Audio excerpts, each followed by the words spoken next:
In the Hearts and Minds, Book 0, The Birth of a Hero, Story 17, Ground Hollow. Iago was raised in a reasonable house. Every inch of the porch was used. There were the 2 rocking chairs for his paternal grandparents, the chest of outside toys, and a lantern table for dark nights. The house had just enough rooms for each sibling to only bunk with one other sibling. The basement was furnished, with its own fireplace for the 3 bedrooms down there. Iago's childhood home had a kitchen bursting with spices, a cellar hung with cheese, and a greenhouse filled with homemade manure. When Truvia United Company marched west, they might have been surprised by how many farms lived and operated there.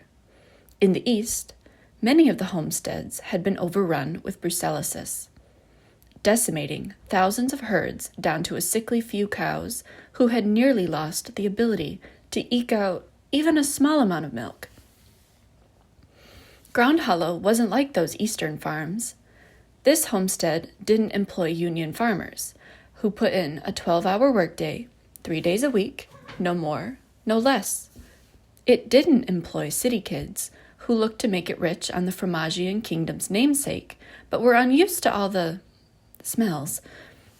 Ground Hollow was independently run, and it alone supplied nearly a third of the kingdom's cheese.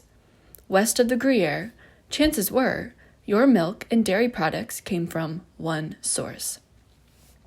For an independent farm not bound to the whims of the throne, a certain lawlessness leaked into the culture. Anything that didn't belong to the king could be stolen, couldn't it? What could farmers even do? There couldn't be enough of them to defend the entire homestead. It was an open field next to another open field. Somewhere in the middle were 3 houses and 7 barns, but really, there were no walls, only trees, outlining the farthest edges. Despite Ground Hollow's fame and superiority in the west, none of the nearest townspeople feared them. If you kept traveling further east, you might run into people who didn't even know they were enjoying the labor of a farm from the west, and not a royal one in the east. When Truvia took over, raining bullets as they ran across the Gruyere's massive bridges, they swore off dairy. They swore off anything to do with the cheese kingdom. They would make their own path. Imagine their surprise when discovering this slumbering giant.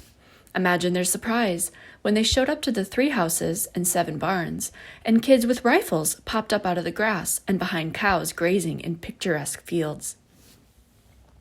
Many of the kids had yet to grow their second set of teeth, yet their hands never wavered with a gun pointed at another living being. A lumbering giant in overalls greeted them with a ball of spit shooting into the void. He wiped his hands on a dirty handkerchief, then glared through sun-tainted eyes at the men and women in business suits, holding briefcases like they were bulletproof. See, it wasn't so much secrecy as it was shame that kept Truvia from telling their citizens the truth. They hadn't shut down that farm, no. Dairy products could be used for a great many things, outside of eating. Without the whey and casein for adhesives, without the cooling touch of milk against burns, without even the lactose to help harden their steel, Truvia couldn't have waged a war against a kingdom in the first place. This giant, sweeping family, made up of cousins and cousins of cousins, aunts, uncles, and even more cousins, were elites. They lived at the westernmost edge of the entire world, in Truvia's eyes, and that made them perfect. What a perfect place to hide a shameful secret.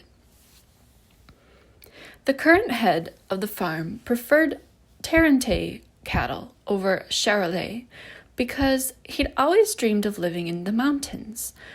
But as soon as he'd come of age, he'd relinquished that dream and found his reason.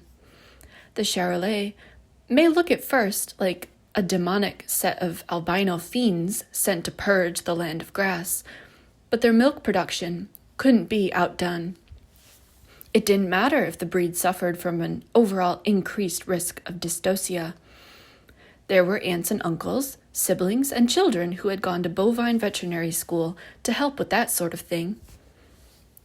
The head set his eyes forward, defending his white monsters with every fiber of his being, and if he possessed a framed photo of the one time he'd traveled to a convention out east and met a real Tarente for himself, well, that was locked in the privacy of his room.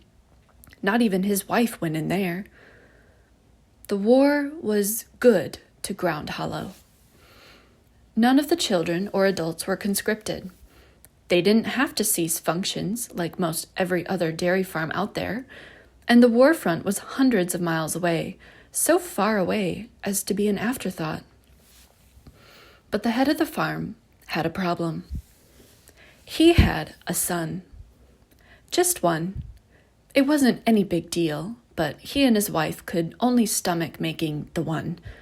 During the whole process, he'd looked elsewhere, making her do all the work, and instead of sharing any degree of ecstasy, as he'd been told, the enveloping sensation of the grossness that was procreation had left both him and her grimacing in distaste.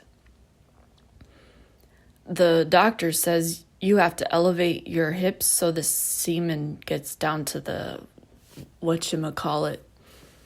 Never mind that the doctor was his sister. "All right," his wife had said distastefully, still teary from the pain, "but don't look at me." He hadn't looked at her once, but still offered, "Sorry." Luckily, the stream of sperm found their mark, and they never had to repeat that whole thing ever again. Don't misunderstand. The head of the farm was very good to his wife. She'd asked for a penthouse in the capital, and they'd signed papers allowing her to never step foot on this farm again, once the child was born. She worked as a nail stylist, but they didn't need those during the war so much as nurses to clip the nails and trim the beards and wash the skin of the soldiers injured in bed. The head happily supplied his wife with what she desired. They wrote letters to one another.